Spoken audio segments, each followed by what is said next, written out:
Brought to you by NBC bearing, भारताची पहिली bearing उत्पादक। अखेर एल्फिस्टन ब्रिजच्या पुलाच्या तोडकामाला जे आहे ते सुरुवात झालेली असल्याचं आपल्याला पाहायला मिळतं। सध्या आपण एल्फिस्टन ब्रिजच्या पूर्वेकडील या भागामध्ये आहोत आणि पूर्वेकडच्या या संपूर्ण भागामध्ये आता हा संपूर्ण एल्फिस्टन ब्रिजचा ब्रिज जो आहे तो वाहतुकीसाठी बंद करण्यात आलेला असल्याचं पाहायला मिळतं। मोठा पोलीस बंदोबस्त या पुलाच्या तोडकामाकरता या ठिकाणी मागवण्यात आलेला असल्याचं आपल्याला पाहायला मिळतं।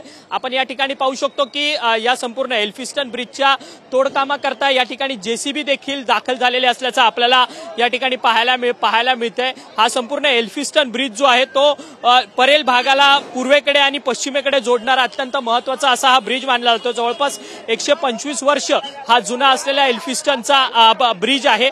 या ब्रिजच्या तोडकामाकरता स्थानिक नागरिकांचा खरं तर विरोध होता, कारण की या संपूर्ण एल्फिस्टन ब्रिजच्या आजूबाजूला लागून जवळपास 20हून अधिक इमारती आहेत आणि या सगळ्या इमारतींचा पुनर्विकास हा क्लस्टरच्या माध्यमातून करण्यात यावा अशी मागणी जी आहे ती या सर्व नागरिकांची होती। परंतु एल्फिस्टन ब्रिजच्या आजूबाजूला असलेल्या 2 इमारतींचा पुनर्विकास जो आहे तो क्लस्टरच्या माध्यमातून होणार होता आणि इतर इमारतींचा पुनर्विकास जो आहे तो प्रश्न जो आहे तो रखडलेला होता। त्यामुळे इतर इमारतींमधल्या रहिवाशांनी जे आहे ते आपल्या आंदोलनाचं हत्यार जे आहे ते या निमित्ताने उपसलेलं होतं। आमचा देखील क्लस्टरच्या माध्यमातून संपूर्ण विकास जो आहे तो झाला पाहिजे अशी मागणी जी आहे ती या स्थानिक नागरिकांची होती आणि याच मागणीमुळे हे स्थानिक नागरिक जे आहेत ते एल्फिस्टन पुलाच्या पाडकामाच्या विरोधात आंदोलन करत होते। या ठिकाणी आता आमदार या ठिकाणचे कालिदास कोळंबकर आले आणि त्याचसोबतच मुख्यमंत्री देवेंद्र फडणवीस यांचा निरोप घेऊन आमदार प्रसाद लाड हे देखील स्थानिक नागरिकांची समजूत करण्याकरता या एल्फिस्टन ब्रिज जवळ पोहोचलेले होते।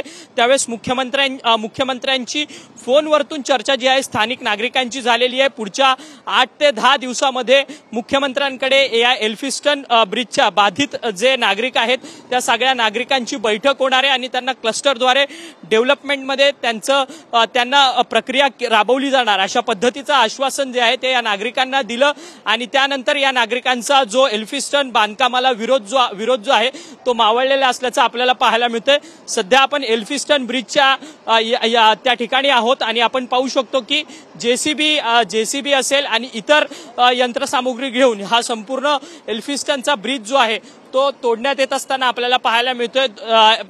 एल्फिस्टन ब्रिजच्या दोन्ही बाजूला वाहतूक जी आहे ती आता पूर्णपणे बंद करण्यात आलेली आहे। बॅरिगेटिंग या ठिकाणी पोलिसांकडून लावण्यात आलेलं असल्याचं आपल्याला पाहायला मिळतंय। मोठा पोलीस बंदोबस्त या एल्फिस्टन ब्रिजच्या आजूबाजूला लावण्यात आलाय। कोणताही अनुचित प्रकार घडू नये याकरता ही संपूर्ण खबरदारी जी आहे ती पोलिसांकडून या ठिकाणी राबवली जात असल्याचं आपल्याला पाहायला मिळतंय। आपण पाहू शकतो की या ठिकाणी JCB देखील दाखल झालेली आहे आणि या संपूर्ण एल्फिस्टन ब्रिजच्या पाडकामाला या ठिकाणी सुरुवात झालेली असल्याचं हे दृश्यांमार्फत आपल्याला पाहायला मिळतंय।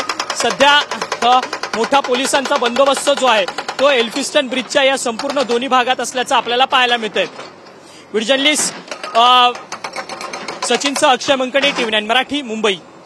Brought to you by NBC bearing, भारताची पहिली बेअरिंग उत्पादक।